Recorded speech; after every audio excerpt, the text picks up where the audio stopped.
నమస్తే, welcome to Vijayakranthi voice of Telangana. నేను మీ మణి.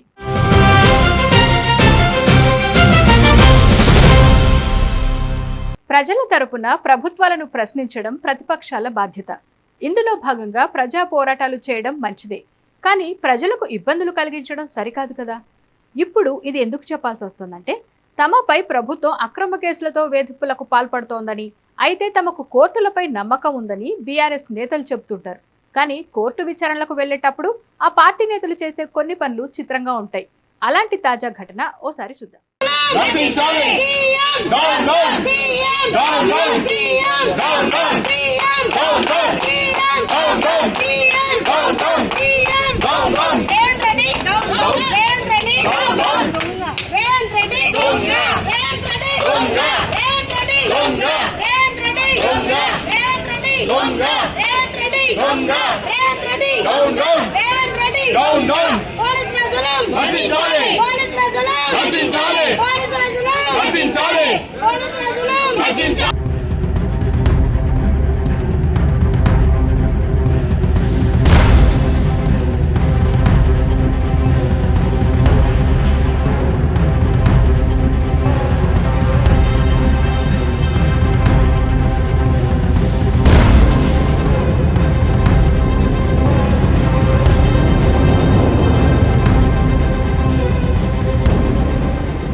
తప్పుడు కేసులు మా పోరాటాన్ని ఆపలేవు.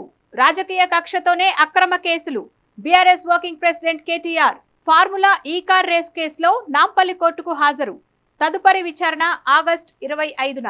ఫార్ములా ఈ కార్ రేస్ కేసు విచారణలో భాగంగా శుక్రవారం నాంపల్లిలోని ఏసీబీ స్పెషల్ కోర్టుకు బీఆర్ఎస్ వర్కింగ్ ప్రెసిడెంట్ కేటీఆర్ హాజరయ్యారు. కోర్టు ఆదేశాల మేరకు కేటీఆర్ ₹1,00,000 వ్యక్తిగత పూచీకత్తు సమర్పించగా 2 వ్యక్తులతో షూరిటీ సమర్పించాలని న్యాయస్థానం ఆదేశించింది.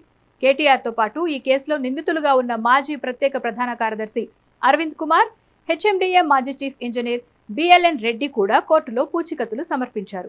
అనంతరం కేసు తదుపరి విచారణను ఈ నెల 25వ తేదీకి వాయిదా వేసింది. అయితే రాజకీయ కుట్రతోనే తనపై ఫార్ములా ఈ కార్ కేసు బనాయించారని, ప్రజల తరపున తాము చేసే పోరాటాన్ని ఇలాంటి తప్పుడు కేసులు ఆపలేవంటూ కోర్టుకు హాజరయ్యే ముందు కేటీఆర్ సోషల్ మీడియా వేదికగా కాంగ్రెస్ ప్రభుత్వంపై తీవ్ర విమర్శలు చేశారు. ఇందులో కాంట్రవర్సీ ఏముంది? కేటీఆర్ కోర్టుకు వెళ్లారు, విచారణకు హాజరయ్యారు, తన వర్షన్ ఏంటన్నది సోషల్ మీడియాలో పోస్ట్ చేశారు. తప్పే ఉంది అంటారా? రైట్, ఇంతవరకు అంతా బాగానే ఉంది. కానీ ఆయన విచారణకు వెళ్లిన సమయంలో బీఆర్ఎస్ పార్టీ శ్రేణులు భారీగా గుమిగూడి నినాదాలు చేయడం, అక్కడ ఉద్రిక్త పరిస్థితులు తలెత్తడం ఎంతవరకు కరెక్ట్ అంటారు? కోర్టులకు హాజరయ్యే సమయంలో బల ప్రదర్శన అవసరం ఏముంది? ఏ విషయంలోనైనా సరే తన వాదనను బలంగా వినిపించడంలో కేటీఆర్ సహా బీఆర్ఎస్ నాయకులంతా సిద్ధహస్తులు.